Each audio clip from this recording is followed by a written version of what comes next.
కాదు. జూబ్లీస్ లో ఎట్లా గెలిచారు, ఏ విధంగా గెలిచారు,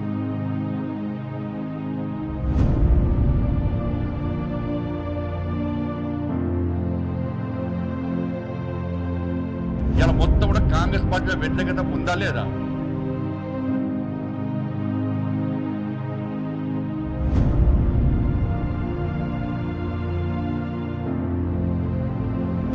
సర్పంచ్ ఎన్నికలు పెట్టి ఎవరు గెలిచినా గంప కింద అమ్మడానికి ఇలా కాంగ్రెస్ పార్టీ ప్రయత్నం చేస్తున్నది.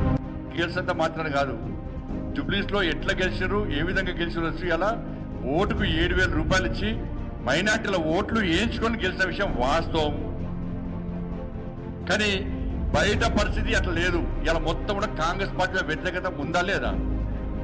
ఎంత స్థాయిలో ఉంది వ్యతిరేకత? ఎంత స్థాయిలో ఉన్నది? ఆ వ్యతిరేకత ఉంది కాబట్టి జెడ్పీటీసీ, ఎంపీటీసీ ఎలక్షన్స్ పెట్టకుండా కేవలము సర్పంచ్ ఎన్నికలు పెట్టి ఎవరు గెలిచినా గంప కింద అమ్మడానికి ఇలా కాంగ్రెస్ పార్టీ ప్రయత్నం చేస్తున్నారు.